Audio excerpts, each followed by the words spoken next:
This is not the final chapter, but the one is called the final chapter.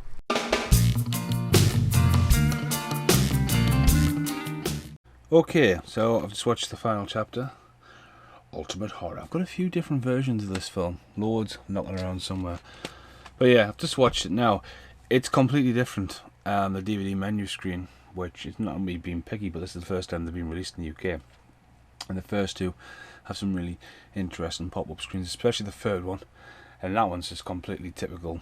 Well, Paramount Pictures just pops up with a little international universal logo you're meant to know. Like it's a bookmark, it has the chapter selections and stuff like that. So anyway, the extra features are really good. And this one's started to get commentaries on it. I haven't got time to listen to commentaries tonight though. But the documentaries they've done, the little mini shorts that keep repeating throughout the series, are really nice to watch as well. There's a lot of extra content on it. But let's talk about this one. This one's meant to be the final chapter, and they were going to end it, even though I just watched a little documentary how they were like, well, we might not end it.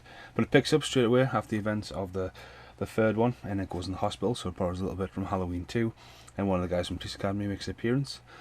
The story is basically the Jarvis house, you know, one of the famous houses, being in like Erasure and all kinds of stuff.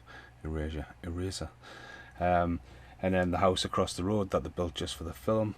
Another group come to the camp, but it's not really summer camp, it's just out in the woods, you know.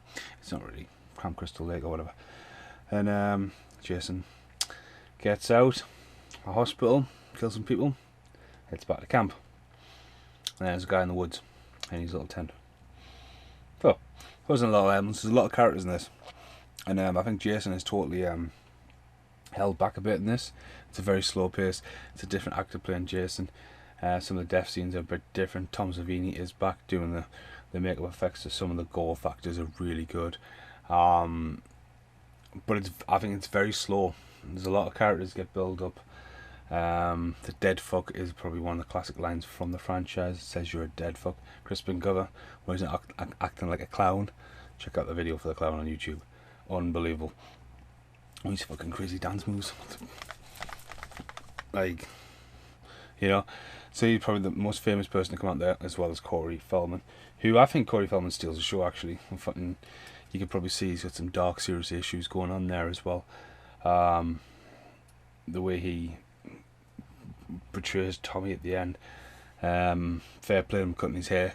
I know it's a skull cap like, but I've tried shaving my head for a music video every week and I hate picking my head, so yeah.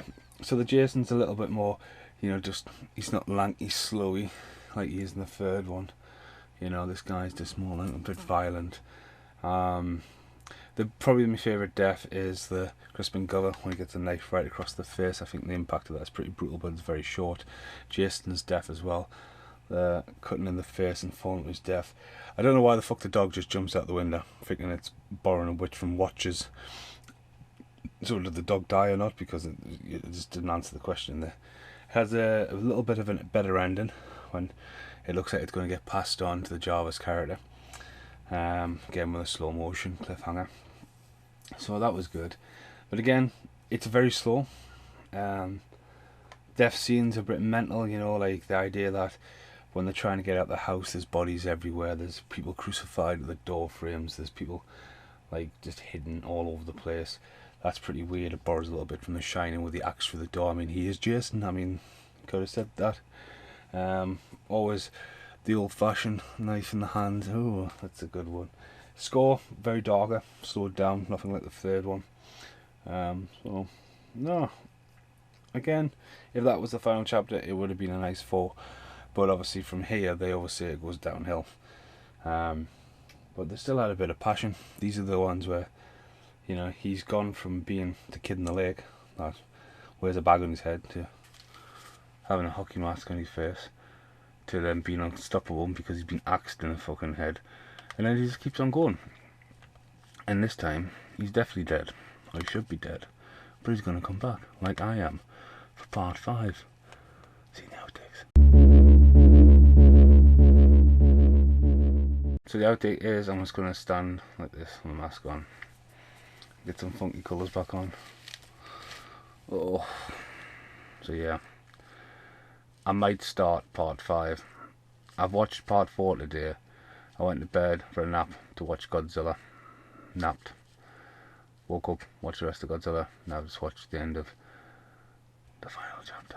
So 4 down, 4 to go on Blu-ray, and I am going to continue it all the way through. I'm going to watch Jason Goes to Hell, and obviously Jason X as well. So let's start with Jason X, because Jason vs. Freddy is just, it's the best it could ever be. Right, thanks for watching. Bye for now. And now, the end is here.